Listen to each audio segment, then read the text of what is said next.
Good morning.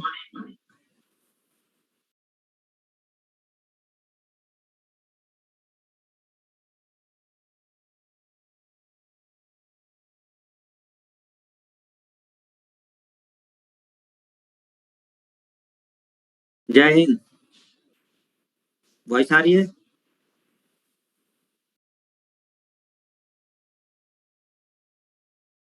Hello. Voice और video clear?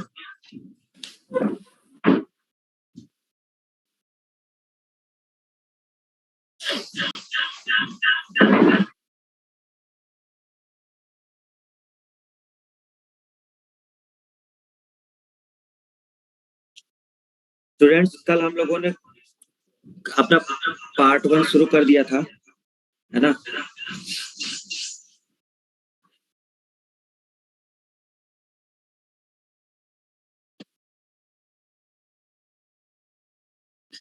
हाँ, आज कौन सा दिवस है?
वॉइस गूंज रही थी ना?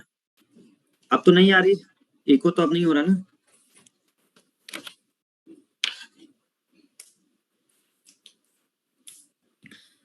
हाँ, कॉन्स्टिट्यूशनल संविधान दिवस, 26 नवंबर संविधान दिवस। चलिए हम लोग स्टार्ट करते हैं। हम लोगों ने क्या देखा था? पहले पार्ट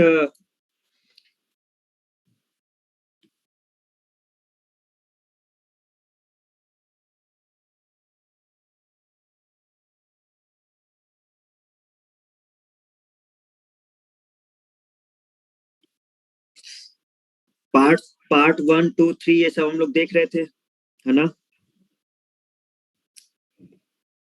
जो डिस्कस किया था हमने, संघ और इसके राज्य क्षेत्र के बारे में हम लोग डिस्कशन कर रहे थे। जय हिंद। जय हिंद।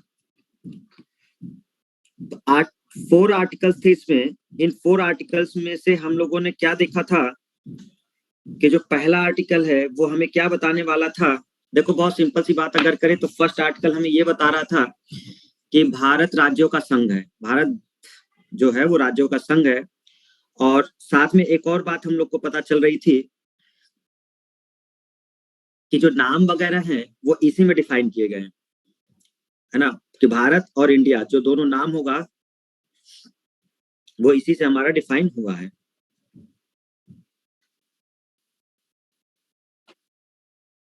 दूसरा जो आर्टिकल है, सेकेंड आर्टिकल हमें क्या बताता है कि अगर हमें अपने संघ में, भारत संघ में अगर हमें किसी नए राज्य को प्रवेश देना है, कोई बाहर का है जो हमारे संघ का पार्ट नहीं था, जैसे कि सिक्किम एग्जाम्पल था, तो अगर उसको हमें अपने संघ में शामिल करना है तो हम दूसरे आर्टिकल का प्रयोग करके उसको शामिल कर सकते हैं। तो अगर नए राज्यों का प्रवेश कराना है तो सेकेंड आर्टिकल है। तीसरा आर्टिकल क्या है कि ऑलरेडी हमारे देश के अंदर ही वो सब राज्य हैं, लेकिन उसी से हमें नया राज्य बनाना है। तो अगर नया राज्य बनाना, जैसे कि आंध्र प्रदेश से तेलंगाना अलग हुआ, तो अभी आर्टिकल 3 है। देखो आर्टिकल 2 और आर्टिकल 3 में कंफ्यूजन नहीं होना चाहिए। आर्टिकल 2 में एक्चुअल में जो आपके संघ से बाहर था, क्योंकि सिक्किम उस समय शामिल नहीं था हमारा, उसको जब हम शामिल करना चाहते हैं तब हम आर्टिकल 2 का प्रयोग करते हैं। आर्टिकल 3 का प्रयोग हम तब करते हैं जब ऑलरेडी हमारे देश के अंदर का ही वो पार्ट है और उससे हम कोई नया बनाना चाहते हैं राज्य। जैसे आंध्र प्रदेश ऑलरेडी था, उससे हम अलग करके तेलंगाना लाए, तो वो आर्टिकल 3 का प्रयोग करके लाए।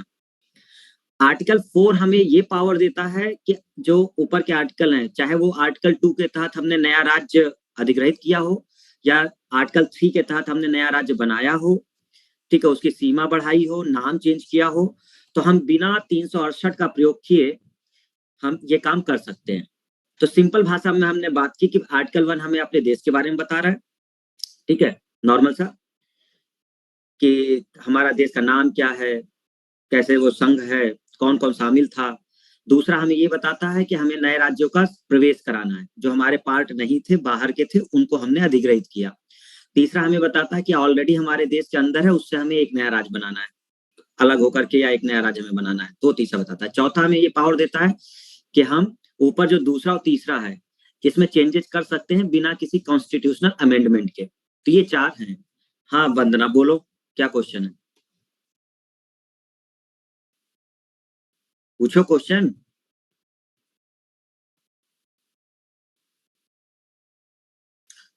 तो आई होप कि चीजें सही नहीं रहेंगी, डाउट खत्म कर लो। वंदना,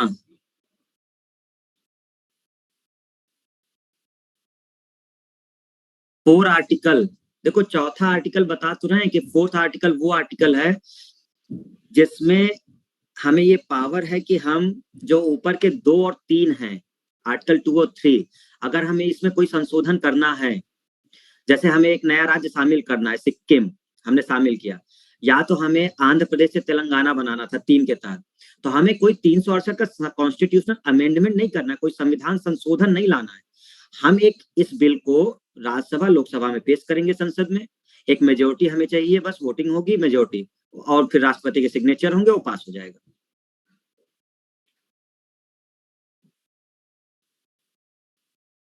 क्लियर हुआ पॉइंट? अब ठीक है। आर्टिकल 4 में केवल इतना बताया गया है कि आपको कोई चीज अगर चेंज करनी है ना, राज्य से रिलेटेड नाम वगैरह या सीमा क्षेत्र विस्तार या कुछ भी, तो कोई संशोधन नहीं करने की जरूरत है कि 368 का प्रयोग करें हम। 368 का प्रयोग हर चीज के लिए नहीं है। तो हम नॉर्मल एक बिल पेश करेंगे संसद में, वो बहुमत से पास हो जाएगा, फिर राष्ट्रपति के साइन होंगे और ये चेंज हो जाएगा। ये है इसका मतलब।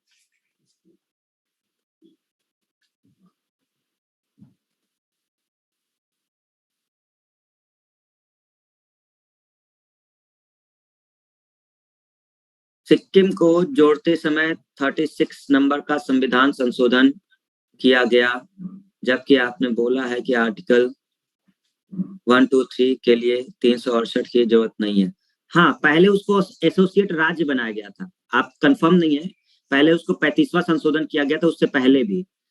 तो उससे पहले 1974 में उसने खुद अपनी इच्छा जताई थी, ठीक है, सिक्किम ने। तो 1974 में उसने अपनी इच्छा जताई थी, तो पहले उसको एसोसिएट राज्य बनाया गया था, एसोसिएट राज्य बनाया गया था उसको। और फिर उसमें कुछ प्रॉब्लम्स आई एसोसिएट राज्य बनाने के बाद, मतलब वो शामिल नहीं हो पाया था, एसोसिएट राज्य का दर्जा दिया गया था शुरुआत में, सहवर्ती बोला जाता है, जो साथ साथ चले, तो उस तरह से वो दिया गया था। फिर जब उसको पर्टिकुलर शामिल करना पड़ा, तब उसके साथ ही ऐसा केस किया गया था कि फिर वो संशोधन करना पड़ा था हमें 36 वाले में। तो इसमें ये है, देखो आप समझ नहीं पा रहे हो, समझने का मतलब आप समझ नहीं रहे, संशोधन करने में कोई दिक्कत नहीं है। ये थोड़े ना कि हम आर्टिकल 368 का प्रयोग करके हम कुछ कर ही नहीं सकते, आप बिल्कुल कर सकते हो लोग, लेकिन जो चीज सामान्य बहुमत से हो सकती है, उसके लिए हम स्पेशल चीज क्यों प्रयोग करें? इसका कहने का मतलब ये नहीं है कि हम आर्टिकल 360 का एक प्रयोग करके हम ये कर नहीं सकते। अरे बिल्कुल कर सकते हो, लेकिन जो चीज हमारी आसानी से हो सकती है, उसके लिए हम टफ डिसीजन क्यों लें? कहने का मतलब ये है कि जो चीज हमारे आसानी से हो सकती है, उसके लिए हम विशेष बहुमत की तरफ क्यों जाएं? ठीक है ना, ये कहा जा रहा है उसमें। ये ऐसा कहा थोड़ा ना है उसने कि 368 का प्रयोग करोगे तो गलत हो जाएगा, ये नहीं कह रहा है वो कह रहा है कि बिना 368 में संविधान संशोधन का प्रयोग किए भी हम कर सकते हैं, कहा ये जा रहा है। जैसे अभी वो कृषि कानून वाला तुम्हारा था जिसमें बहुत सारे लूप होल हैं, सब कुछ था। एक वो कह रहे हैं कि हम आपको एक नया मार्केट दे रहे हैं, तो वो ये थोड़ा कह रहे थे कि हम पुराना वाला खत्म कर दे रहे हैं। पुराने वाले में तुम बेच सकते थे लेकिन नया एक मार्केट दे रहे, तो अब कंफ्यूजन क्या हुआ, अरे नया वाला आएगा पुराना वाला तो खत्म हो जाएगा। तो अब ये चीज नहीं है, 368 का प्रयोग कर सकते हैं आप, लेकिन उसमें कहा गया है कि जरूरत नहीं है, हम सामान्य बहुमत से भी कर सकते हैं, मीनिंग ये है इसकी। तो जी बिल्कुल हो सकता है, क्यों नहीं हो सकता भाई। हम नए वाले मंडी नहीं जाना चाहते, हम पुरानी मंडी में बेचना चाहते हैं। कानून थोड़ा बन गया कि हम पुरानी मंडी में नहीं बेच सकते, हम बिल्कुल बेच सकते हैं भाई, हमारी मर्जी है। अगर हमारे पास पैसा जाता है, हम कहीं जा सकते हैं तो हम लेके चले जाएंगे भाई, बेच देंगे वहां पर भी, एक ऑप्शन दिया गया। बट लूप होल थे उसमें कुछ, वो चीजें थोड़ी सी गड़बड़ कर रही थी जिसको सरकार ने थोड़ा दूर नहीं किया, जिससे प्रॉब्लम बढ़ती चली गई, ठीक है ना।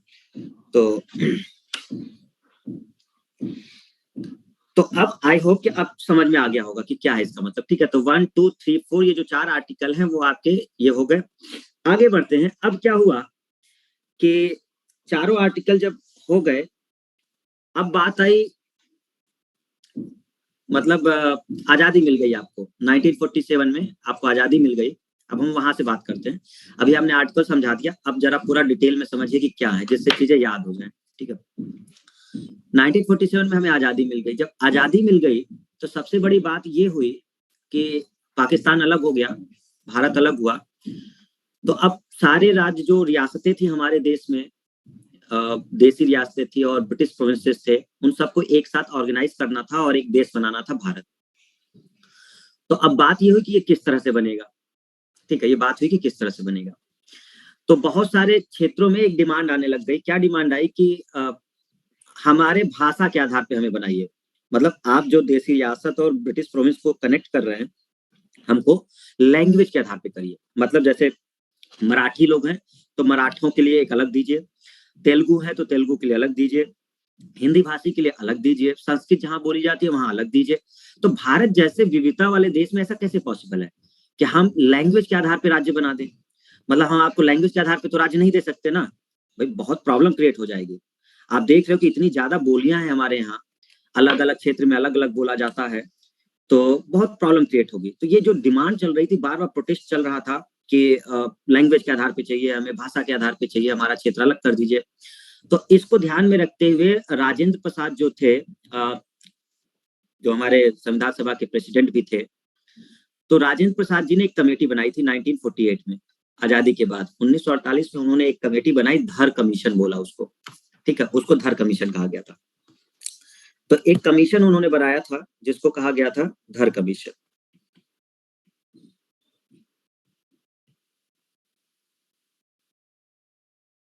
ठीक है, 1948 में जून के आसपास ये बना था। और इस कमेटी को एक काम दिया गया था, धर कमीशन को, कि आपको बस ये एनालाइज करना है कि क्या हम भाषा के आधार पर राज्यों का गठन कर सकते हैं, मतलब जो बार बार डिमांड हो रही है। तो ये तो धर है ना, ये धर, ये एस के धर एक ये जज थे असल में, इलाहाबाद के ही, इलाहाबाद हाई कोर्ट के ही जज थे ये, जिनको जिम्मेदारी दी गई थी। तो एस के धर थे और इनको कहा गया कि आप लैंग्वेज के आधार पर ये सिलेक्ट करिए कि क्या हम राज्य गठित कर सकते हैं।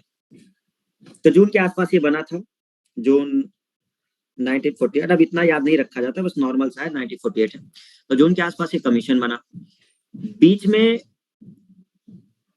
डॉक्टर अंबेडकर साहब ने अपने कुछ प्रपोजल्स इन लोगों को भेजे, धर कमीशन को, कि कुछ ऐसे क्षेत्र हैं जहां पर हम लैंग्वेज के आधार पर कर सकते हैं।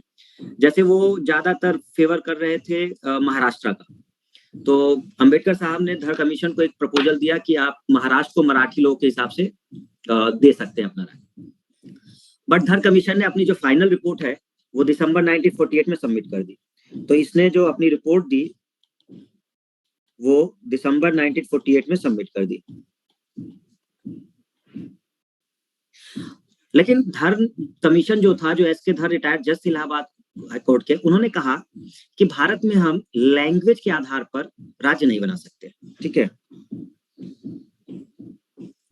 लैंग्वेज के आधार पर नहीं, मतलब रिपोर्ट नॉट एक्सेप्टेड।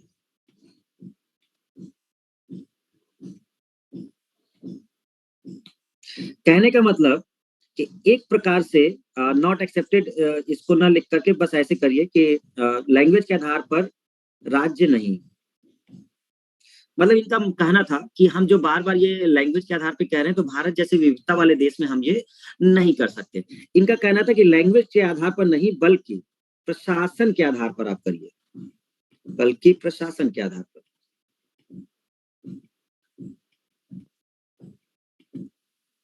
ठीक है, राज्यों का जो गठन था वो ये, मतलब इनका कहना था कि आप ये मत प्रेफर करिए कि लैंग्वेज बोली जा रही है इसलिए हम राज्य दे देंगे। वहां देखिए कि किस प्रकार के लोग रहते हैं, उनको किस प्रकार से हम ऊपर उठा सकते हैं, किस प्रकार का वहां प्रशासन चल सकता है, इस हिसाब से आप वहां पर करिए ताकि राज्य में। तो ये एस के धर ने किया।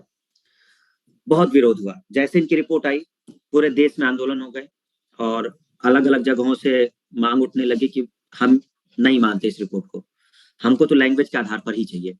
ठीक है ना, तो बहुत दिक्कतें हो गई। जब ऐसा देखा गया तो फिर कहा कि चलो फिर से हम रिव्यू करते हैं। तो एक और कमीशन बनाया गया जस्ट इस रिपोर्ट के बाद, एक कमीशन बनाई गई जिसका नाम था जेवीपी कमीशन। जेवीपी कमीशन 1948 में ही बना, दिसंबर 1948 में ही।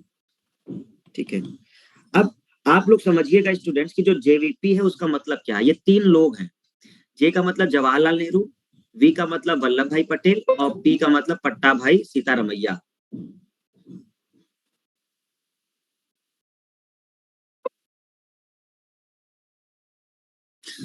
अरे अब है, अलग मांग क्यों करते हैं, अब कई सारी चीजें होती ना। अगर अलग अलग मांग हो जाएगी, देखो बहुत सारे रीजन होते हैं। अब नेता लोग करते हैं, अगर वो अलग राज बनवा लेंगे तो ऑब्वियस सी बात है वहां के वो बड़े नेता होंगे। पता चला चुनाव होगा तो सीएम की पोस्ट मिल जाएगी, होगा उन्हीं का मंत्रिमंडल होगा। बहुत सारी चीजें होती है ना इन चीजों में, ये सब राजनीतिक चीजें हैं। आपके लिए थोड़ा ये लोग करते हैं कि जनता के लिए करें, वो लोग अपना हित साधना चाहते हैं तो उस राज्य के वो मेन हो जाते हैं। जैसे तेलंगाना के जो सीएम है, बहुत बड़े आंदोलनकारी थे तेलंगाना को अलग कराने में। जो सीएम था उनका जो पार्टी थी, तो वही आंदोलन किया करती थी, आज वो सत्ता में बैठे हैं। ठीक है, तो ये चीजें अगर हम देखें तो जेवीपी कमीशन की अगर हम बात करते हैं तो एक्चुअल में इसमें 3 लोग थे। जे कौन था आपका, जवाहरलाल नेहरू,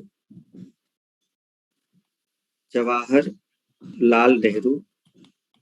दूसरे कौन थे आपके, वल्लभ भाई, वी से था वल्लभ भाई पटेल। और पी से थे पट्टाभी सीतारमैया, पट्टाभी सीतारमैया। तो एक्चुअल में एक कमीशन बनाया गया, 3 लोगों का एक कमीशन बना, जवाहरलाल नेहरू का, जेवीपी वल्लभ भाई पटेल और पट्टाभी सीतारमैया का। इन लोगों को भी वही काम दिया गया। क्या काम दिया गया कि देखिए आंदोलन बहुत हो रहा है, आप भी जरा अपनी रिपोर्ट करिए और बताइए कि क्या हम लैंग्वेज के आधार पर राज्यों का गठन कर सकते हैं। तो जेवीपी कमीशन जो था, इन्होंने अपनी रिपोर्ट पेश कर दी इन लोगों ने अप्रैल 1949 में रिपोर्ट दे दी। ठीक है, इस रिपोर्ट में भी लैंग्वेज के आधार पर नहीं।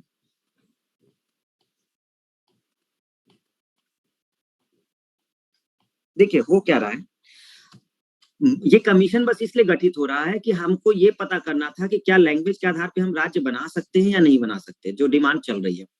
तो दोनों कमीशन ने मना कर दिया। देखिए आप, धर कमीशन ने भी मना कर दिया, जो एस के धर थे रिटायर्ड जज, उन्होंने भी मना कर दिया है। और जेवीपी जो 3 मेन नेता जो हैं, अब उस समय के सबसे बड़े नेता हैं ये लोग। भाई वल्लभ भाई पटेल उस कमीशन में है, जवाहरलाल नेहरू उसमें है, अब इनसे बड़े नेता तो कोई था नहीं उस समय। तो अब ये लोग जो हैं, ये दोनों लोग, इन लोगों ने भी मना कर दिया, कहते नहीं लैंग्वेज के आधार पर करेंगे तो विभाजन हो जाएगा देश का। इसके बाद तो और दिक्कत हो गई, मतलब जैसे ही इनकी रिपोर्ट आई, अब इनकी रिपोर्ट आई ठीक है, 1948 से 1949 में रिपोर्ट आ गई और इन्होंने भी लैंग्वेज के आधार पे मना कर दिया। फिर आया हमारा वो दिन जब हमारा कॉन्स्टिट्यूशन लागू हो गया। इस कॉन्स्टिट्यूशन ने इनके आग में घी का काम कर दिया जो आंदोलन कर रहे थे। 26 नवंबर 1949 को संविधान लागू हो गया। ठीक है, अब ये जो संविधान लागू हुआ ना, अब इस संविधान में प्रोविजन क्या था, राज्य के लिए प्रोविजन क्या था, एक गठन के लिए प्रोविजन क्या रखा इन्होंने, आप समझिए जरा। हमारा संविधान लागू होने से पहले 26 नवंबर 1949, संविधान लागू होने से पहले स्टूडेंट्स 2 कमेटी बन चुकी थी और दोनों कमेटी ने अपने रिकमेंडेशन दे दिया था कि हमारे राज्य किस तरह से कंबाइन होंगे। तो जो आंदोलन चल रहा था लैंग्वेज के आधार पर, उसको स्वीकार नहीं किया गया था। उन्होंने कहा नहीं, हाँ ऐसा कर सकते हैं कि अगर क्षेत्र अलग अलग हैं, जैसे आदिवासी क्षेत्र है तो हम उनको अलग तरीके से देखेंगे, अगर कोई मेट्रो सिटीज टाइप की है तो उसको अलग तरह से देखेंगे। तो एक प्रकार से प्रशासन कैसे चलाएंगे हम, इस आधार पर राज्य को देखेंगे, और इसी को स्वीकार किया गया, लैंग्वेज वाला नहीं स्वीकार किया गया। तो संविधान में क्या प्रोविजन रखा इन लोगों ने, इन्होंने 4 पार्ट में डिवाइड कर दिया, मतलब इन्होंने 4 पार्ट बना दिए, ए, बी, सी और डी। इसका मतलब था देश को 4 पार्ट में संगठित किया। अब इन लोगों ने क्या किया कि हमारे देश को 4 पार्ट में उसको संगठित किया और 4 पार्ट बनाए शुरुआत में। इन्होंने कहा कि कौन कौन से हम कब कब रखेंगे। तो देखो, एक जो था इनका, एक इन्होंने क्या रखा, एक में इन्होंने रखा ब्रिटिश प्रोविंसेस, जो भी उस समय के ब्रिटिश प्रोविंस थे वाले राज्य, ठीक है, ये थे देसी रियासतें वाले।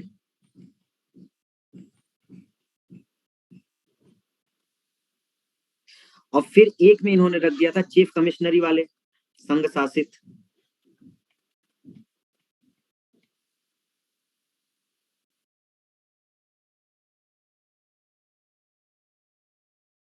ठीक है, और पार्ट डी में एक को रख दिया था बस अलग से, दादरा एवं नगर हवेली।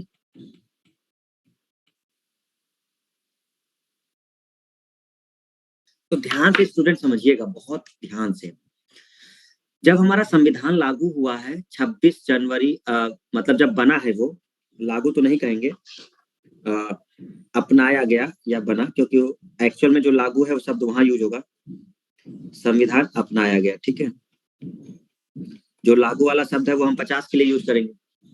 तो जो ये अपनाया गया ना, अगर हम आपसे पूछे कि जब हमारा संविधान अपनाया गया, जिस दिन बन गया 26 नवंबर 1949 को, तो हमारे देश को किस तरह से कंबाइन किया गया था, तो आप कहेंगे कि उस समय हमारे देश को 4 पार्ट में कंबाइन किया गया था। एक पार्ट जो ए रखा गया था, इसमें वो क्षेत्रों को रख दिया गया जो ब्रिटिश के अधीन थे। अब क्योंकि ब्रिटिश जा चुके हैं गवर्नर, तो अब तो हमारे अधीन ही है, तो वो ब्रिटिश वाले सारे क्षेत्रों को हमने अपने उसमें रख लिया ए पार्ट में। तो हमें ये पता चल गया कि यहाँ पे गवर्नर वाले लोग थे।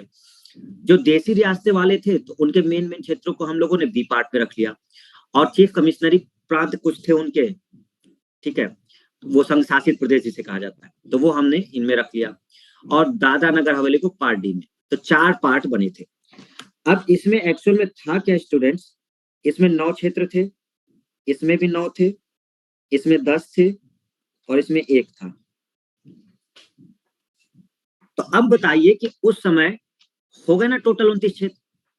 यानी कि जब हमारा संविधान अपनाया गया है तो उस दौरान हमने कितने क्षेत्रों में अपने भारत को देख रखा था, तो हमने 9 क्षेत्र जो थे वो ब्रिटिश प्रोविंस वाले थे। उन तो पार्ट ए में कितने मतलब राज्य थे, पार्ट ए में कितने राज्य हम देखेंगे, तो पार्ट ए में कितने थे, 9 राज्य थे। पार्ट बी में कितने थे, तो उसमें भी 9 राज्य थे। पार्ट सी में कितने थे, 10 राज्य थे। और पार्ट डी में केवल 1 राज्य था, वो भी दादरा एंड नगर हवेली। ठीक है, ये इस तरह से था स्टूडेंट। ये तब की बात कर रहे हैं हम जब हमारा संविधान अपनाया गया था, ये उस दिन की बात हो रही है। अभी हम देखेंगे कैसे वो चेंज होगा। तो जिस दिन अपनाया गया था, ये उस समय की कंडीशन है।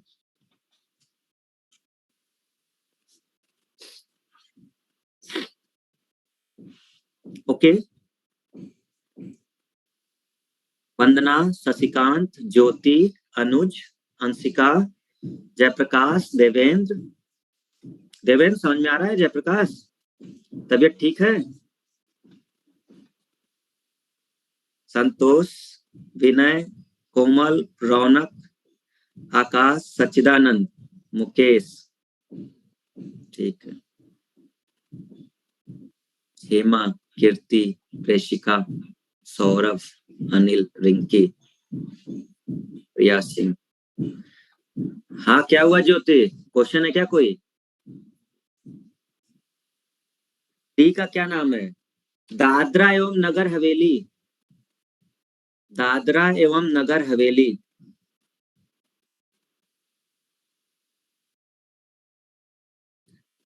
नहीं नहीं, संघ शासित टाइप से बोलेंगे उसे, एक प्रकार से संघ शासित बोलेंगे।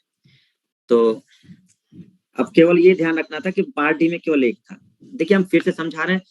देखो स्टूडेंट्स, हम चाहें तो हम वन लाइनर आपको बता सकते हैं, बट देखो हम कभी ये नहीं चाहते कि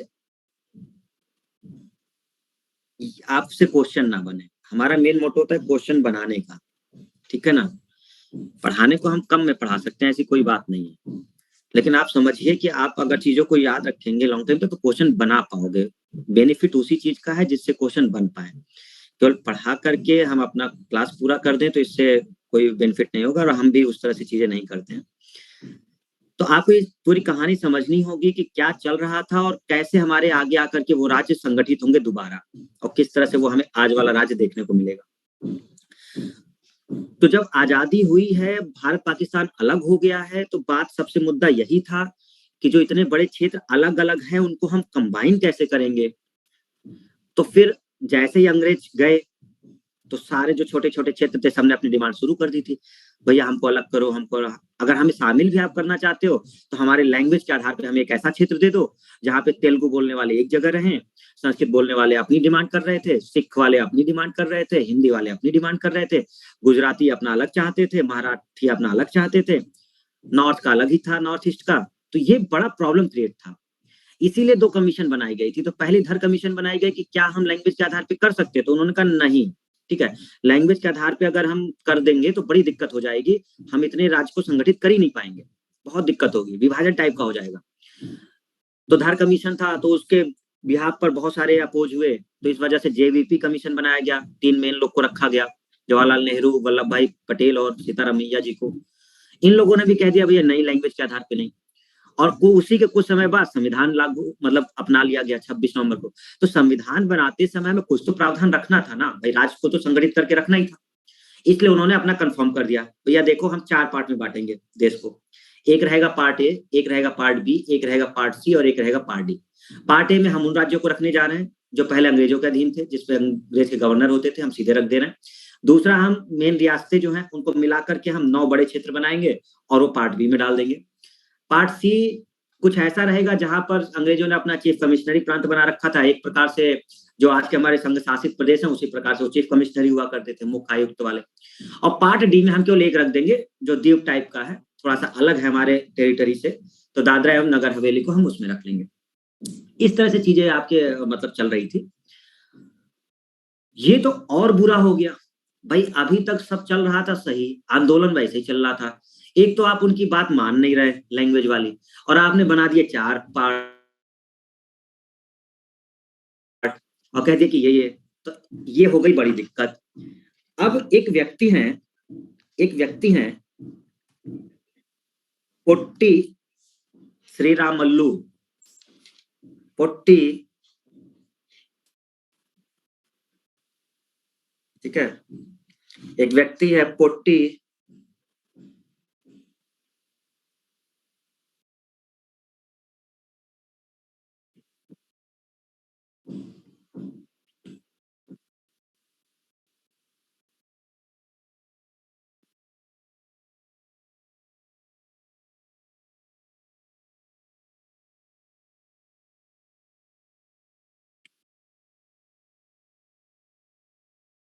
पोट्टी श्रीरामल्लू, एक साथ ही लिखते तो ज्यादा ठीक रहता।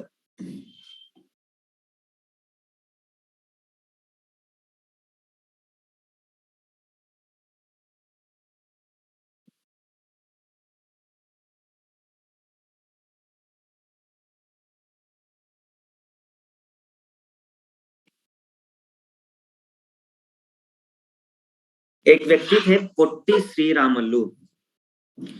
संविधान को अपनाया गया और लागू किया गया, इसमें क्या अंतर है? कहाँ थे तुम अभी तक? है आशीष? पूरा संविधान सभा खत्म हो गया, सब कुछ हो गया, और आज पूछ रहा है कि अपनाया गया और लागू करने में क्या अंतर है?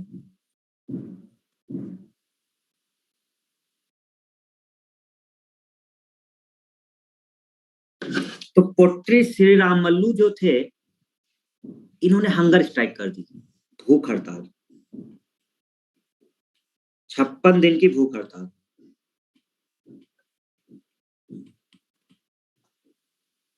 के बाद मृत्यु।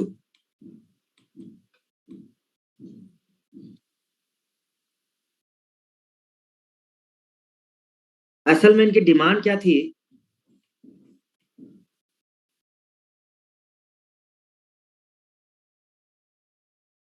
तेलुगु भाषी लोगों के लिए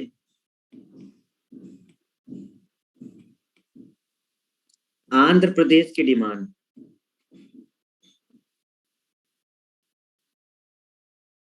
मतलब असल में आंध्र प्रदेश की डिमांड नहीं, एक प्रकार से उनको ये था कि तेलुगु भाषी लोगों के लिए अलग राज्य की मांग।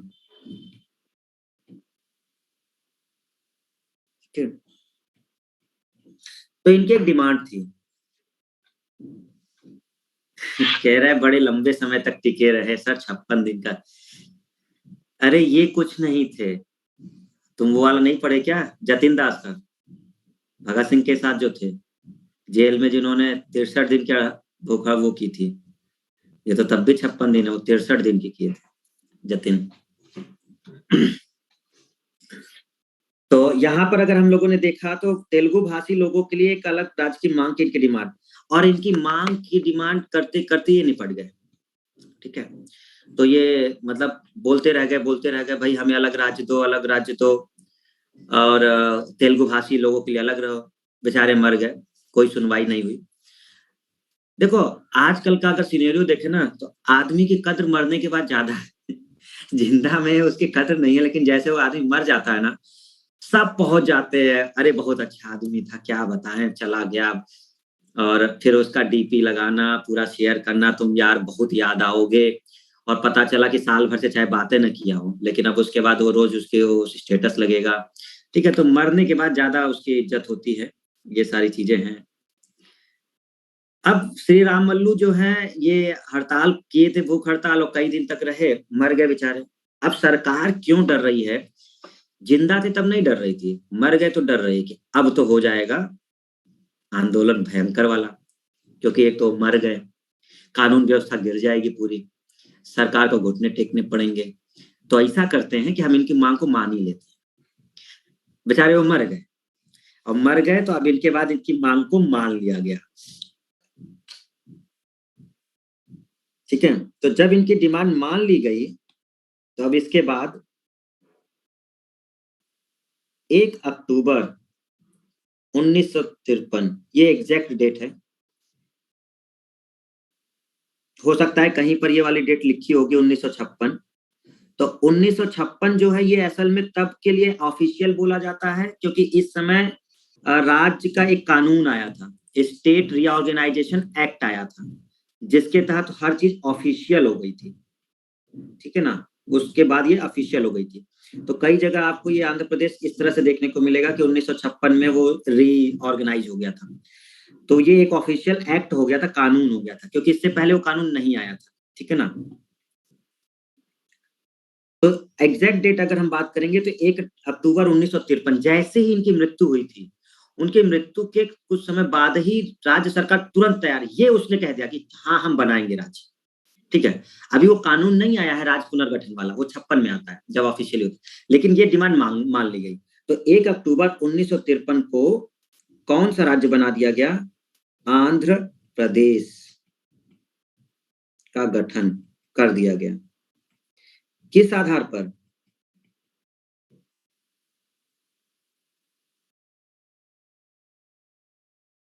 तो ये क्वेश्चन बहुत बनता है, बहुत ज्यादा बनता है, वेरी वेरी इंपॉर्टेंट क्वेश्चन है।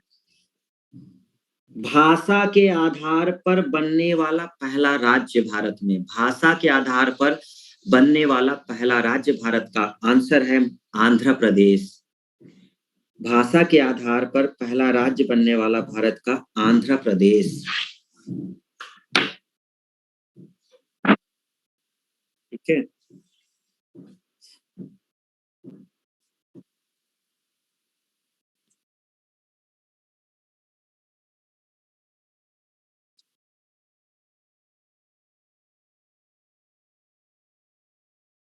भाई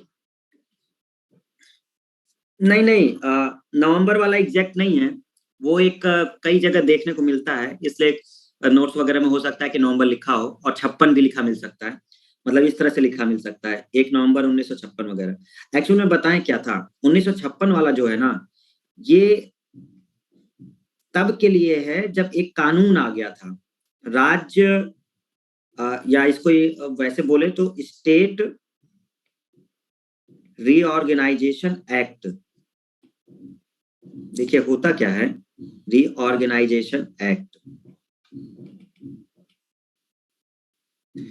कि मतलब हम लोग राज्य को फिर से किस तरह से करेंगे, क्योंकि हम पार्ट तो बना चुके थे, पार्ट तो बना चुके थे, तो हम अलग कैसे करते, कोई नया क्यों बनाते। लेकिन क्योंकि अचानक से हड़ताल हो गई थी और अचानक से इनकी मृत्यु हो गई थी, तो लॉ एंड ऑर्डर को बचाने के लिए ये डिसीजन इनको लेना पड़ा था। तो ये चीज, लेकिन जब हम ऑफिशियल कहते हैं कि पूरी तरीके से जो रीऑर्गेनाइजेशन हुआ था स्टेट का, कि कौन भाषा के आधार पर हो जाएगा, कौन नया बनेगा, वो एक्चुअल डेट है 1956, स्टेट रीऑर्गेनाइजेशन। लेकिन अगर क्वेश्चन आपसे कभी पूछता है, अगर ये नहीं लिख रहा हो कि राज्य पुनर्गठन आयोग या राज्य पुनर्गठन कानून कब हुआ, जिसके तहत राज्यों का हुआ, तो 1956 का ही है। लेकिन अगर वो ये डायरेक्ट पूछ रहा है कि पहला ऐसा कौन सा राज्य है जो भाषा के आधार पर जिसका गठन कर दिया गया था, तो वो राम मल्लू के मृत्यु के बाद ही कर दिया गया था, और वो आंध्र प्रदेश नाम डिसाइड हो गया था। इसलिए हम आंसर 1953 वाला देते हैं। ठीक है, ऑफिशियली अगर हम बात करेंगे तो वो सब चीजें हमको 1956 में देखने को मिली, लेकिन आंसर आप यही देंगे। अगर ऑब्जेक्टिव कोई क्वेश्चन आता है तो आप आंसर ये वाला देंगे, ध्यान रखिएगा, नहीं तो वो आंसर गलत कर दिया जाएगा। अगर कहीं है तो उसको एक बार अपने समझने के लिए उसको कट करके सही कर लेना, कहीं अगर ऐसा लिखा है तो उसको कट करके सही कर लेना। ठीक है, तो एक्चुअल वाला ये है, क्योंकि ये जस्ट उसके बाद ही कर दिया गया था। हाँ, पीडीएफ में है तो उसको सही कर लेना, ठीक है ना। इसलिए हम पीडीएफ हम एक साथ शेयर नहीं करना चाहते, क्योंकि वो बहुत पहले की चीजें हैं, बनी हुई हैं उसमें, और वो थोड़ा बहुत इधर उधर चीजें होती हैं लिखते समय। तो पोट्टी श्री रामल्लू की बात हमने की, तो ये हो गया 56 दिन की भूख हड़ताल के बाद मृत्यु हो गई, और डिमांड जो थी इनकी वो मांग ली गई। अब हमारी बात समझिए, चलो हम तैयार तो हो गए, आंध्र प्रदेश दे दिया। अब हमें एक बात बताइए, अगर आपकी एक भी डिमांड मान ली गई ना, तो आपका मनोबल बढ़ जाएगा। अरे वाह, सरकार को तो हमने कदमों पे ला दिया। सीधा एग्जाम्पल अभी चल रहा है, हमें ज्यादा समझाने की जरूरत नहीं है, ठीक है ना। अगर आपकी एक भी डिमांड मान ली गई ना, तो आप लोगों का हौसला बढ़ जाता है, और हौसला बढ़ते ही आप सोचते हैं अब तो हम कुछ भी करा सकते हैं। और अगर नहीं मानी गई डिमांड, तो सरकार तानाशाह है। ठीक है, तो सरकार करे क्या, उसको समझ में नहीं आता। ठीक है, चलिए तो बात करते हैं। जैसे कृषि कानून वाला है, अभी तक डिमांड चल रही थी, वापस लो, चलो वापस हो गया। अरे वाह, मतलब हमारे वाले आंदोलन की वजह से वापस हुआ है। लीजिए हमारी 6 मांगे और ये रखिए। तो अगली बार जब वो 6 मांगे मान ली जाएंगी, तो 12 मांगे और आ जाएंगी। तो भाई ऑब्वियस सी बात है, चलता रहता। यही हुआ। जैसे इन लोगों ने देखा, अच्छा आंध्र प्रदेश बन गया क्या भाषा के आधार पे, अब तो भैया पूरे देश में फिर सिरे से आंदोलन शुरू। हमको अलग करिए, हमको अलग करिए, इनको राज्य बना दिया भाषा के आधार पर, हम अलग होंगे, गुजराती अलग होंगे, मराठी अलग होंगे, संस्कृत वाले के लिए हमको अलग दीजिए। अब तो जो आंदोलन चला, मतलब कि सरकार मान लेती है, भाई एक तो भूख हड़ताल करनी पड़ेगी, सरकार मान लेगी। ठीक है, तो अब ये चल रहा है, तो सरकार हो गई फिर परेशान। उनने कहा यार क्या हमने कर दिया, कानून व्यवस्था को बचाने के लिए हमने ऐसा किया, इन लोगों की तो डिमांड बढ़ती जा रही है। उनने कहा चलो एक हम फिर कमीशन बनाते हैं, देखते हैं क्या होता है। तो इन्होंने फिर से एक कमीशन बनाया जस्टिस के बाद, और उसको बोला फजल अली, फजल अली कमीशन।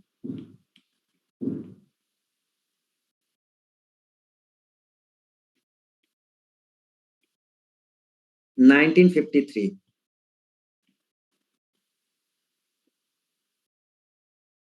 ठीक है, दिसंबर 1953 में ये बना था, ठीक है, दिसंबर के मंथ में। जो इसके अध्यक्ष हैं, जो अध्यक्ष थे वो कौन थे आपके? तो जस्टिस थे ये, जस्टिस फजल अली, जस्टिस फजल अली। इसके अलावा भी दो लोग थे जो इनके सहयोगी थे, मेंबर वगैरह की अगर हम बात करें तो एक मेंबर पन्नीकर नाम के थे, ठीक है, के.एम. पन्नीकर, और एक और थे आपके कुंजरू, कुंजरू। तो ये दोनों मेन। जस्टिस फजल अली को क्यों याद रखते हैं? क्योंकि वो अध्यक्ष थे भाई, तो उन्हीं के नाम पर वो चीजें होती हैं। तो इस कमीशन का गठन किया गया। इसका मकसद बस ये था, इनको भी वही काम सौंपा गया, ठीक है। भाषा के आधार पर गठन करने की क्या प्रॉब्लम थी? देखो ऋषभ पूछ रहा है, अरे तुमको पता है कैठो भाषा बोली जाती है भारत में? है? आदिवासी क्षेत्रों की अपनी होती है, जो तुम समझे ना पाओगे। जनजाति लोगों की अपनी होती है। अरे तुम एक तो राज्य में खाली चले जाओ तो तुमको अलग अलग मिल जाएगा, अलग अलग क्षेत्र में। तो बनाने का मतलब समझ रहे हो कि कितना देते? एक छोटा छोटा पार्ट बन जाता है, 10-10 हजार लोगों का एक तो राज्य बन जाता है। वो 10 हजार लोग हमारी अलग भाषा, वो दूसरा वाला कहता पांच पांच ऐसे बोल रहे होते। भैया हमें भी दो, हम 500 लोग हैं गांव में, हम लोग खाली ये वाली भाषा बोलते हैं। लो 500 लोगों का एक तो गांव बना दिया, मतलब 500 लोगों का एक तो गांव जो है वो एक तो राज्य बन गया। तो भैया चीजें हैं, ठीक है ना, तो हम इस तरह से नहीं कर सकते थे। फजल अली को भी वही सौंपा गया फिर से। फजल अली को सौंपा गया। फजल अली ने को भी यही कहा गया, भाई आप अब चेक करिए, देखिए अब आपको हम जिम्मेदारी दे रहे हैं, बहुत हो गया, लैंग्वेज वाला बना दिए, दिक्कत बढ़ गई। फजल अली ने 1955 में अपनी रिपोर्ट प्रस्तुत कर दी।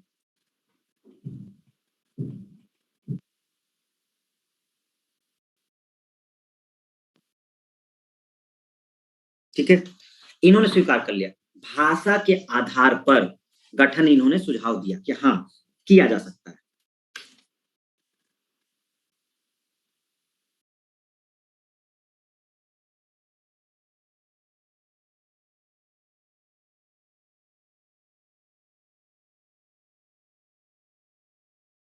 इन्होंने दिया अपनी रिपोर्ट में, इन्होंने साफ साफ कहा कोई दिक्कत नहीं है, हम भाषा के आधार पर कर सकते हैं। लेकिन ध्यान रखिएगा, भाषा के आधार पर हम कह तो रहे हैं, लेकिन एक लैंग्वेज एक स्टेट ये नहीं करेंगे। फिर से सुनिए, भाषा के आधार पर हम करेंगे तो ठीक है। फजल अली ने अपनी रिपोर्ट में कहा हमें भाषा के आधार पर करने में, देखो फजल अली कौन थे अभी पूछ रही है श्वेता, एक खत्म हो क्या तुम लोग? हमारा दिमाग काहे डिस्टर्ब कर रहे हो? सो रहे हो कि जग रहे हो? तुम्हें जस्टिस का पता नहीं कि जज होते हैं जस्टिस?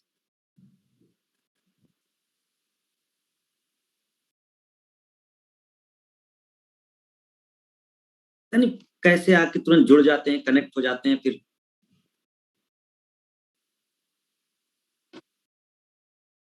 तो भाषा के आधार पर इन्होंने स्वीकार तो कर लिया, लेकिन इन्होंने कहा कि ये डिमांड माननी ठीक नहीं है कि एक लैंग्वेज के लिए एक राज्य नहीं, हम इस आधार पर नहीं दे सकते। इस तरह तो बहुत सारे राज्य बन जाएंगे। हाँ ये कोशिश कर सकते हैं कि उनको सहूलियत रहे, मतलब कुछ ऐसे हम कंबाइन करें ताकि उनको प्रॉब्लम भी ना हो, एक बड़ा राज्य बने और उसमें मेन मेन बोलने वाले लोग वहां रहें, ठीक है ना, जहां मेजोरिटी ज्यादा हो तो उस राज्य को हम कंबाइन कर सकते हैं। तो एक लैंग्वेज एक राज्य के लिए नहीं बोला था, इसलिए आप देखते हैं कि एक ही राज्य में आपको एक से ज्यादा बोलने वाले लोग मिल जाते हैं, ठीक है ना। तो ये चीज थी, लेकिन हाँ ये स्वीकार कर लिया था कि भाषाई आधार पर विभाजन किया जा सकता है। तो इस तरह से भाषा के आधार पर जो था वो आपका बन गया, और इन्हीं के तहत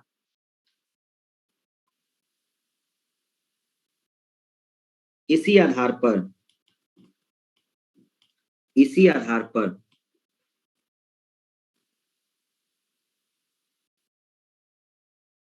सेवेंथ संविधान संशोधन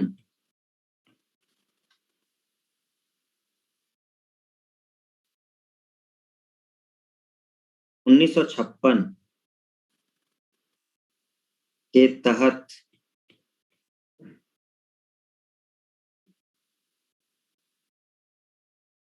स्टेट रीऑर्गेनाइजेशन एक्ट।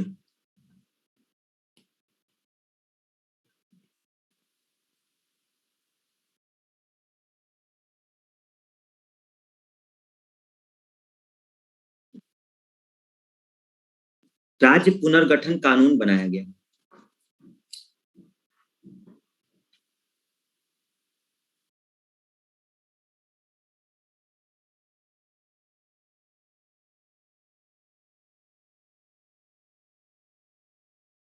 इसी के तहत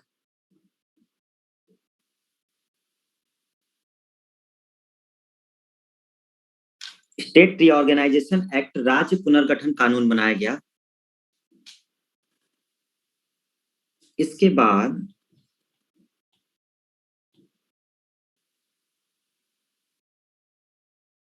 देश के part A, part B, part C, part D के कॉन्सेप्ट को खत्म कर दिया गया।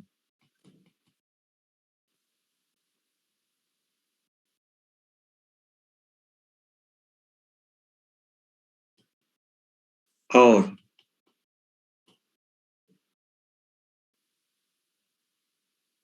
14 राज्य एवं 6 संघ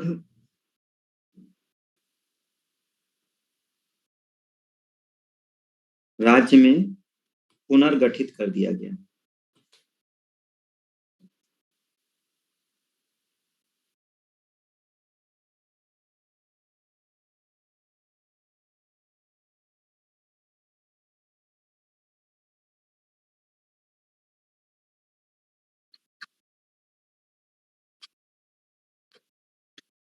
नोट कर लीजिए।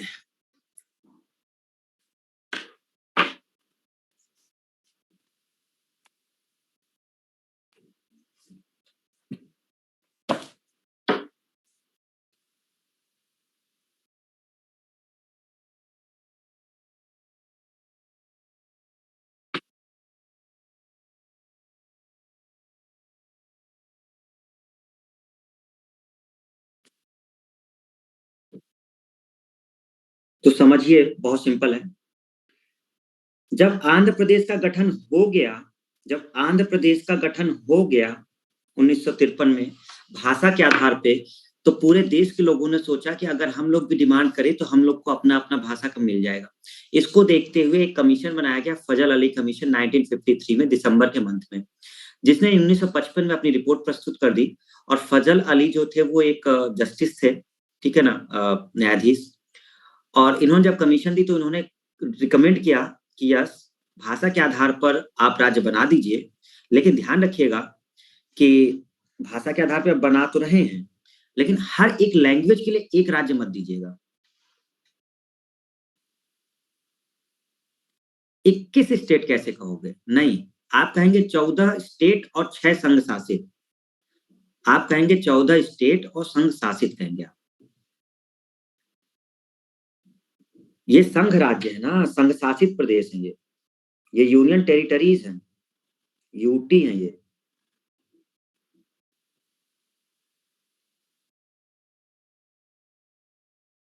ये जो 6 हैं वो यूनियन टेरिटरीज थे, ठीक है। और मूल संविधान की जब बात करोगे तो मूल संविधान में जब लागू हुआ है, यानी अपनाया गया है, बना है, तो उस समय कहोगे कि उन 4 पार्ट में था, वो दोनों अलग अलग हैं। जब ये हुआ था, आप देख रहे हो डेट 26 नवंबर 1949, तो उस समय जब था तो उस समय देश 4 पार्ट में था, ए बी सी और डी में था। अब टोटल कितने थे? 9 यहाँ थे, 9 यहाँ थे, 10 ये थे, तो 10 और 10 ये हो गए, और 9 एक 10, 10 10 20 और 9 29 हो गए। यानी कि उस समय जब देश को बांटा गया था तो 29 राज्य थे उस समय। 9 इसमें थे, 9 इसमें थे, ठीक है, 10 इसमें था ये वाले में, और एक इसमें था। तो 10 और 10 20 और 29 थे उस समय जब अपनाया गया था संविधान। लेकिन जब फजल अली की कमीशन की रिपोर्ट आ गई ना, इस रिपोर्ट के बाद हमने इस कॉन्सेप्ट को खत्म कर दिया। क्यों? क्योंकि इस रिपोर्ट के बाद एक संविधान संशोधन हुआ, 7वां संविधान संशोधन 1956, और हमने एक कानून बनाया जिसे कहा गया स्टेट रीऑर्गेनाइजेशन एक्ट। अब हम स्टेट्स को दोबारा रीऑर्गेनाइज करेंगे। ये जो हम पहले बना चुके हैं, हम उसको अब ध्यान न देते हुए अब हम मर्ज करेंगे कुछ राज्यों को, कुछ को नए बनाएंगे, कुछ को मर्ज करेंगे। उसी को कहा गया स्टेट रीऑर्गेनाइजेशन एक्ट 1956। और इसको करने के लिए हमें पुराने जो 4 पार्ट थे उसको खत्म करना जरूरी था। इस वजह से हमने जो part A, part B, part C का जो कॉन्सेप्ट था, इसको खत्म कर दिया और पूरे देश को 14 राज्यों में और 6 संघ शासित प्रदेश में बांट दिया। तो इसी एक्ट के तहत ये है। तो इसलिए पूछा जाता है कि जब हम लोग का संविधान लागू हो गया था, उसके बाद जब लागू हो गया था तो उसके बाद हमारा जो राज्य देखने को मिला वो कितना था, तो 14 था। आपको मेनली ये वाला आता है, वो पार्ट ए पार्ट बी वाला नहीं आता। तो आपको ये पूछा जाता है कि संविधान लागू होने के बाद जो हमारा था वो कितने राज्यों में बटा था, तो 14 राज्य और 6 संघ शासित प्रदेश। क्या हमारी बात समझ में आई स्टूडेंट्स? हेलो,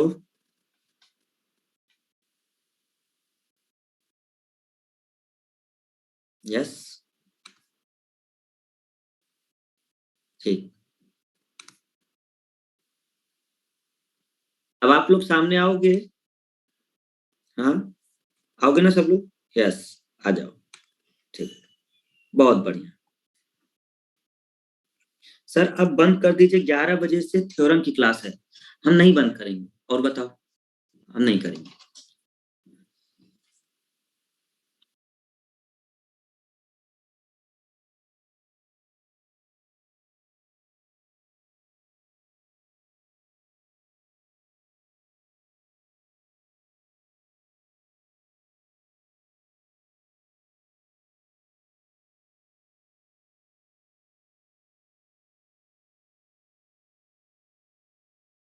पार्ट ए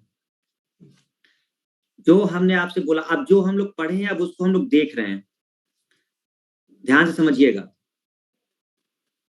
जो 4 पार्ट हमने आपको बताए थे कि शुरुआत में जो 4 पार्ट थे देश के, वो किस तरह से थे, बड़े ध्यान समझिए। पार्ट ए में 9 स्टेट को रखा गया था। Punjab, United Provinces, Assam, Bihar, West Bengal, Orissa, Madhya Pradesh, Bombay, Madras. लिखने की जरूरत नहीं है, परेशान मत हो, क्यों समझा रहे हैं, लिखना नहीं है, ये सब नहीं आएगा आपके लिए, क्यों समझने के लिए, जिससे एक कॉन्सेप्ट बने। तो जो पार्ट ए है, उस पार्ट ए में 9 थे। तो ये जो थे ये ब्रिटिश प्रोविंसेस थे। ब्रिटिश मतलब कि इनको ब्रिटिश प्रोविंस कहा जाता है। देखो, part A states comprise 9 erstwhile governors provinces. तो गवर्नर्स जहां पे रहा करते थे, राज्यपाल मतलब जो ब्रिटिश के थे उनके थे, तो उन 9 को रखा गया था। ठीक है, बस ये समझना है, इसके लिए कोई आपको रटना नहीं है। तो ये दिख गया। आते हैं पार्ट बी में। तो पार्ट बी में क्या किया गया था कि पार्ट बी जब बनाया गया उस समय, तो आप देखिए कि इतने को रखा गया, 9 को। अब ये जो थे ये देसी रियासतें वाले थे, देसी रियासतें। ठीक है, तो ये देसी रियासतों के पार्ट थे। अब कौन कौन थे? हैदराबाद था, ठीक है, जम्मू कश्मीर, मध्य भारत। मध्य भारत देखो ये इधर आपका है B3, इसको मध्य भारत बोल रहे हैं, B3 को, जो आज पूरा मध्य प्रदेश का पार्ट है, तो उसको कहा जाता था। ठीक है, मध्य भारत। मैसूर, ये जो कर्नाटक है, हम देखेंगे वो आगे चल के कर्नाटक बन जाएगा, तो पहले वो मैसूर नाम था। पटियाला, राजस्थान, सौराष्ट्र, त्रावणकोर और विंध्य प्रदेश। विंध्य प्रदेश आप देख लो, B9 आपका जो है, ठीक है ना, वो आपका इधर पे आता है, ये है विंध्य प्रदेश। B9 ये है, B9 ये वाला, ये B9 है। आज की डेट में जानते हो ये पूरा मिल चुका है, ये विंध्य, ये B3 और ये मध्य भारत, ये पूरा मिलके बना था मध्य प्रदेश, और इसी से अलग हो गया था फिर छत्तीसगढ़। ठीक है ना, तो ये पूरा मिला दिया गया था। तो शुरुआत में अलग अलग थे, तो आपको बस केवल समझना है, लिखना उखना नहीं है, बिल्कुल परेशान मत होना। ठीक है, तो बस हम केवल समझा रहे हैं। तो पार्ट बी में ये था। पार्ट सी में क्या था? अब पार्ट सी में जो चीफ कमिश्नरी प्रांत 10 थे इसमें, पार्ट सी में जो मुख्य आयुक्त वाले थे, जहां पे C1 लिखा हुआ है, C1 देखो, इसका मतलब पार्ट सी के थे ये। अजमेर, ठीक है, C2 आप इसमें देख लो, C2 कहाँ लिखा हुआ है, ठीक है, ये भोपाल है ना। फिर आपको C3 बिलासपुर, C4। तो इस तरह से आप जब पूरा देखेंगे तो कुल मिलाकर के आपको यहाँ पर दिख जाएगा कि ये जो थे वो चीफ कमिश्नरी प्रांत थे, तो इनको पार्ट सी में रखा गया था, ठीक है। पार्ट डी में केवल एक ही रखा गया था, तो पार्ट डी यहाँ पर नहीं है। पार्ट डी में केवल एक ही था, और वो कौन था, दादरा और नगर हवेली। तो ये चीजें थी। क्या हमारी बात समझ में आई? तो शुरुआत में जब संविधान लागू हुआ, यानी संविधान जब हम लोगों ने बनाया और अपनाया, तो उस समय देश को 4 पार्टों में हमने बांट रखा था, part A, part B, part C. तो वो हम आपको दिखाना चाह रहे थे कि पार्ट ए किस तरह से था। तो ये मेन प्रोविंसेस थी पार्ट ए की, बी में थोड़ा विदेशी रियासतें भी आ गई थी, और पार्ट सी में हमारी चीफ कमिश्नरी प्रांत, तो ये पूरा मिला था। और दादरा नगर हवेली पार्ट डी में अकेले रखा गया था। इसी कॉन्सेप्ट को खत्म किया गया आगे चल करके 1956 एक्ट के तहत, जब राज्य पुनर्गठन आयोग बना और कानून आया, तो हमने पार्ट रो को खत्म कर दिया और पूरे देश को 14 राज्यों में बांट दिया और 6 संघ शासित प्रदेश में बांट दिया। ये 1956 की स्थिति है, ये भारत के 1956 की स्थिति है, जब वो राज्य पुनर्गठन कानून लागू हो रहा है, जब वो स्टेट रीऑर्गेनाइजेशन एक्ट लागू हो रहा है, ऑर्गेनाइजेशन एक्ट। अब स्टेट रीऑर्गेनाइजेशन एक्ट जब लागू हो रहा है 1956 में, तो आपको हमने बताया कि पार्ट के जो कॉन्सेप्ट है वो क्या हो गए, खत्म हो गए, पार्ट का कॉन्सेप्ट अब नहीं है, तो अब राज्य का आएगा, इसलिए आपको यहाँ पार्ट नहीं देखने को मिलेगा। अब इन लोगों ने क्या किया कि मेजर को मिला दिया। अब जरा ध्यान देंगे आप, अगर थोड़ा सा कॉन्सेप्ट बन जाएगा, लॉन्ग टाइम तक याद रखोगे, दिक्कत नहीं होगी कभी। तो 1956 में जब हम लोगों ने देखा, तो जब ये कानून आ गया, तो अब जरा पीछे, जरा हम आपको दिखाना चाहते हैं ये राजस्थान वाला एरिया, ध्यान दीजिएगा जरा, राजस्थान वाला एरिया, ये दिख रहा है राजस्थान। अब पीछे जरा पीछे वाले फिगर देख लो, राजस्थान में कौन कौन है इस समय। देखो राजस्थान में अजमेर भी था जब वो पार्ट का कॉन्सेप्ट चल रहा था, इसी में B6 भी था, वही राजस्थान वाला। तो क्या किया इन्होंने, जब राज्य पुनर्गठन कानून आया, स्टेट रीऑर्गेनाइजेशन 1956, दोनों को मर्ज कर दिया। जो पार्ट बी का राजस्थान था, पार्ट बी का जो राजस्थान था, उसी राजस्थान में इन्होंने मर्ज कर दिया अजमेर को। तो अजमेर जो अलग से एक स्टेट का दर्जा लिए हुए था, उस अजमेर को राजस्थान में ही मर्ज कर दिया और एक राज्य मान लिया। तो इन दोनों को आपस में ही मर्ज करके उसको राजस्थान कर दिया, ठीक है। तो जैसे उसको राजस्थान कर दिया, तो एक राज्य ये बन गया आपका। बॉम्बे को देखिए जरा, बड़े ध्यान से देखिएगा, बॉम्बे कहां से कहां तक है। ये बॉम्बे आपका यहां से पूरा जाकर के, इधर से जाकर के बॉम्बे ये पूरा कवर होते हुए, और ये पूरा गुजरात को भी कवर कर रहा था। ये 1956 में है, जब राज्य पुनर्गठन कानून लग गया है। अब हम इसे पहले का दिखाते हैं, 56 से पहले का। देखिए बॉम्बे केवल इतना ही था यहां तक, जब ये गठन कानून नहीं था, और B7 अलग था और C8 था। मतलब जब 1956 का कानून लगा, तो C8 प्लस B7 और प्लस बॉम्बे, तीनों को मिला दिया गया और एक राज्य बनाया गया, जिसको बोला गया बॉम्बे। तो ये कर क्या रहे थे, पुनर्गठन कानून जब बनाए हैं, तो वो जो पार्ट बनाए गए थे, वो पार्टों के ही राज्यों को आपस में मिला रहे हैं, समझ गए सब लोग। तो वो जो आपको 29 क्षेत्र देखने को मिले हैं लागू होते समय, वो अब 14 बच जाएंगे, और 14 और 6 आपके संघ शासित। तो इस तरह से हो रहा है, कॉन्सेप्ट समझ रहे हैं सब लोग। तो ये पूरा मिलकर के एक राज्य बन गया। अब इस पूरे को हम लोगों ने बॉम्बे कहा, ठीक है। इसी तरह से स्टूडेंट, अब आपने देख लिया होगा, आप अगर मेजर पॉइंट समझ रहे हैं तो समझ गए होंगे। देखो हम क्या कर रहे हैं, हम कर रहे हैं, अजमेर को हमने मिला दिया तो राजस्थान बन गया। इस पूरे को अगर हमने मिला दिया आपस में, तो ये पूरा बॉम्बे बन गया, 2 राज्य हो गए, ठीक है। अब हम लोगों ने क्या किया कि जो ये था कुर्ग, इस कुर्ग को मैसूर में ही मिला दिया हमने।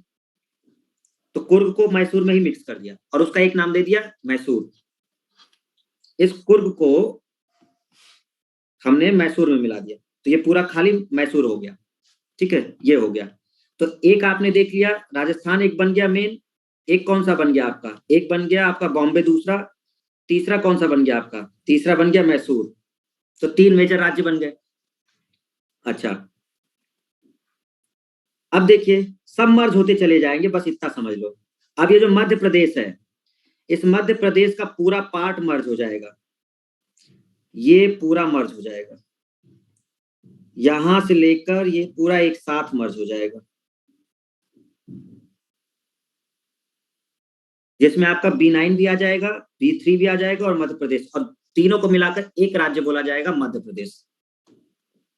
ये देखो, तो उन तीनों को मिला दिया गया। क्या हमारा कॉन्सेप्ट समझ में आया सबको? तो अब आप समझ गए होंगे कि एक्चुअल में ये जो इतने ज्यादा थे, ये जो part 1, part B, part C, part D सब मिला करके जो 29 बन रहे थे टोटल, ये किस तरह से 14 में कैसे बन गए। तो इन कई सारे राज्यों को जो पहले थे उनको मर्ज किया गया और एक बड़ा बड़ा राज्य बना दिया गया, और कुछ को हम लोगों ने यूनियन टेरिटरी का दर्जा दे दिया, यूटी का दर्जा दे दिया था। देखिएगा, बस केवल समझने के लिए, लिखना उखना कुछ नहीं है। ये यूटी का दर्जा मिल रहा है, आपको पता नहीं होगा हिमाचल को यूटी का दर्जा था 1960 में, ये एक यूनियन टेरिटरी था। दिल्ली उस समय यूनियन टेरिटरी थी, मणिपुर यूनियन टेरिटरी था, त्रिपुरा भी यूनियन टेरिटरी था, दो और थे, कौन? लक्षद्वीप को भी यूनियन टेरिटरी का दर्जा था, और दादरा नगर हवेली को भी, एवं नगर हवेली, इसको भी यूनियन टेरिटरी का दर्जा था। तो 6 यूनियन टेरिटरी थी, 14 राज्य थे और 6 यूटी थे।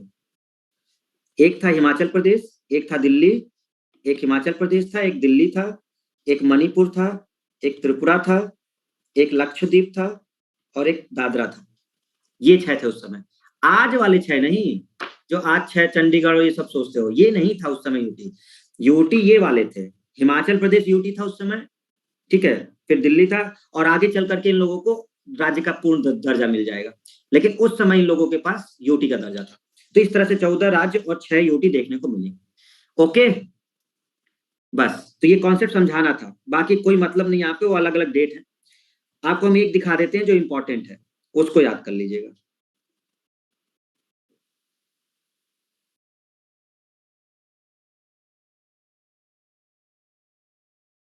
ये जरूरी है आपके लिए, ये जरूरी इसलिए है कि ये क्वेश्चन डायरेक्ट होता है, कौन सा राज्य का गठन कब हुआ है। आंध्र प्रदेश का 1 अक्टूबर 1953 को ये गठन हो गया, गुजरात का 1 मई 1960 को, नागालैंड 1 दिसंबर 1963 को, हरियाणा 1 नवंबर 1966 को, हिमाचल प्रदेश 1971 में, मेघालय 72 में, मणिपुर 72, त्रिपुरा 72, तीनों की डेट भी एक ही है, सिक्किम 75, मिजोरम 87, 87, 87, कौन कौन? मिजोरम, अरुणाचल प्रदेश, गोवा 87 में मिला, डेट थोड़ी सी अलग थी। छत्तीसगढ़, उत्तराखंड, झारखंड, आप जानते होंगे इन तीनों को एक ही साल किया गया था, 2000 में। मध्य प्रदेश से छत्तीसगढ़ अलग हुआ, यूपी से उत्तराखंड अलग हुआ, और बिहार से झारखंड अलग हुआ। तो 1 नवंबर 2000 को मध्य प्रदेश से छत्तीसगढ़ को अलग कर दिया गया था, 9 नवंबर 2000 को उत्तर प्रदेश से उत्तराखंड को अलग कर दिया गया, और 15 नवंबर 2000 को बिहार से झारखंड को अलग कर दिया गया। इस तरह से राज्य बना। और अब जो 2014 था, तो 2014 में तेलंगाना को अलग कर दिया गया, किससे? आंध्र प्रदेश से। तो आंध्र प्रदेश से तेलंगाना को अलग कर दिया गया। ठीक, अगर 2019 की बात करें तो 2019 में जम्मू एंड कश्मीर और लद्दाख, इन दोनों को यूनियन टेरिटरी का दर्जा मिल गया, यूटी का। तो जम्मू कश्मीर का एक एक्ट था, reorganisation act, Jammu Kashmir reorganisation act, जिसका यूज करके हमने इसको यूनियन टेरिटरी का दर्जा दे दिया, और एक नया यूनियन टेरिटरी बना दिया, लद्दाख। वर्तमान में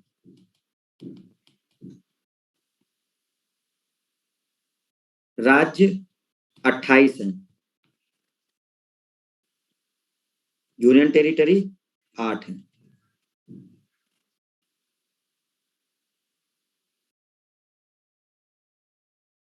याद रखिएगा।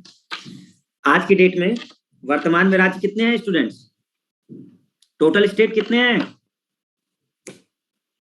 ज्योति, अंशिका, देवेंद्र, सौरभ, 28, विनय, प्रियंका, सब समझ गए। और 8 कौन है? केंद्र शासित प्रदेश। हमें लगता है कि पार्ट 1 आपको अच्छे से समझ में आ गया स्टूडेंट। टाइम जरूर लगा, 2 दिन लगे, लेकिन आई होप कि अब आपको कोई डाउट नहीं होना चाहिए।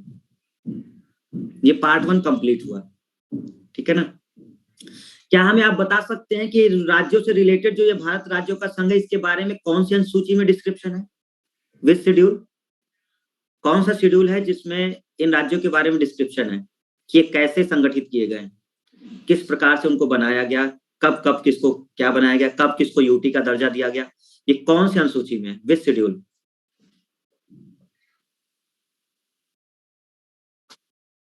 शशिकांत कह रहा है शेड्यूल 3।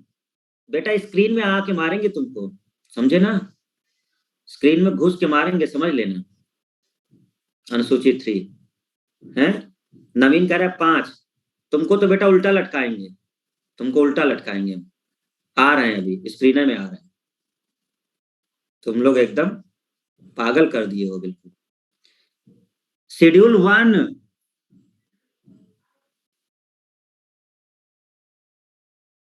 एकदम ही बेवकूफ होगा तुम लोग।